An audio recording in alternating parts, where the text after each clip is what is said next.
Because let me tell you this, the enemy is seeking, come on, like a roaring lion. I'm getting ahead of myself, but he's waiting for somebody that he could or to who he can entice. Why? Because he doesn't like you. He's not your friend. Amen. This is not buddy buddy. He is after the authority that's been given to you.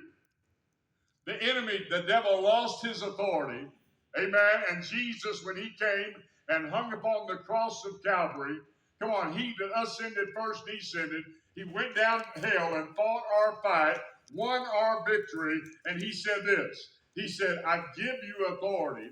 I'm giving to you. I give you delegated authority. And the enemy, come on, he doesn't have authority on this earth any longer. You know what he does? He tries to slip somebody else on and use humans' authority to try to get his way done. Have you ever been enticed by somebody else?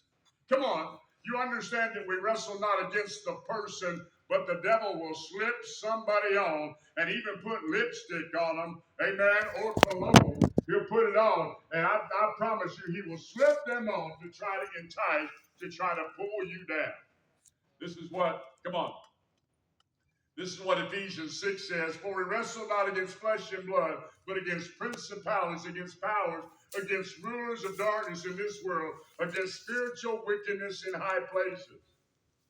This is not a personal issue. It's not, come on, it's not a personality issue. It's not a people problem, a bad luck situation. It's not any of that. It's the enemy, come on, trying his best to bring spiritual warfare. Come on, it's spiritual warfare in a time when we ought to be awake. It is spiritual warfare, and the enemy doesn't need your permission to attack. He doesn't have to have a meeting and say, listen, can I attack you? Absolutely. He doesn't have to have your attention, your permission. He's going to attack. And you must understand, you wasn't a threat to him before you gave your heart to Jesus, but now you're a threat to him. Why? Because the kingdom of heaven has come to live in mankind, and that is you. So now you are a threat. Amen. You are a threat. But he does need your agreement to stay. He doesn't need your permission to attack, but he needs your agreement to stay. The enemy's primary weapon is the mind. You understand this. We've had books on it, the battle in the mind. You understand that there's a battle out there in the mind to try to manipulate. So as we move, as a man thinketh in his heart, so is he. Amen. If he can get in my mind, he can use my members. He can use my hands. 2 Corinthians 10:5, we just got to read casting down imaginations. Have you ever thought about something that it gets real big? And your imagination goes crazy. Have you ever battled with jealousy? Come on, somebody. And then all of a sudden, come on, it may have been that it was just a small thing that happened, but because they was late, because they wasn't there on time, your mind went stupid crazy. Amen. Or at work. Somebody was talking. They was planning a surprise birthday party for you. But you thought you was going to lose your job. Come on, you already have it all planned out. Matter of fact, you're getting mad. And now you're getting hateful to your boss. They're planning a birthday party for you, and you fix to get fired. Amen. Because your imagination. Everybody has battled with their imagination one time or another. Amen. It said casting down imagination. The word imagination is agreement, reasoning, mental pictures.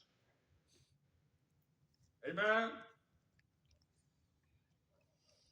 The battlefield is not your job. Come on, it's not your workplace. It's not your bank account. It's not even your body. The battlefield is in your mind. If the enemy can plant in your mind, even if he can say, you're sick, come on, he will put symptoms on you to get you in agreement with him. Amen? This is how he attacks. John 8:44. I'm being intentional, so I'm giving you a lot. That's why you need to be in small groups. Amen. At 3 o'clock today. John 8:44 says, for he is a liar and the father of it. So if he's opened up his mouth, you say, well, the devil said, well, he's lying. He can't tell the truth. It's not in him. The enemy sends lies. He sends accusations, fear, shame, temptation. It's coming from him. It's not that you're all that in a bag of chips.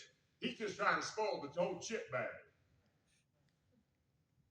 Amen? And if those thoughts land, they become beliefs. And beliefs shape behavior. So I can start acting like the devil. Why? Because the thoughts have been planted in my mind. Strongholds are built. They're not born. 2 Corinthians 10:4 says, to pulling down of strongholds. A stronghold is not a demon jumping on you. It's a lie you've agreed with long enough that it feels like the truth. And it can be reinforced, reaffirmed. Come on, the devil can slip somebody off. And what you're thinking, he'll send somebody else to reaffirm that. And you say, well, I know it's true because they said it too. Amen. And all he has to do is speak through somebody else's mouth. And all of a sudden, well, I'm just hopeless. I'm just worthless. I have no purpose. So how strongholds are formed? A thought enters, number one. A thought entertained is number two. A thought is believed, number three. A thought becomes identity, number four. I know I'm moving fast, but I've got a lot to cover. A thought becomes behavior.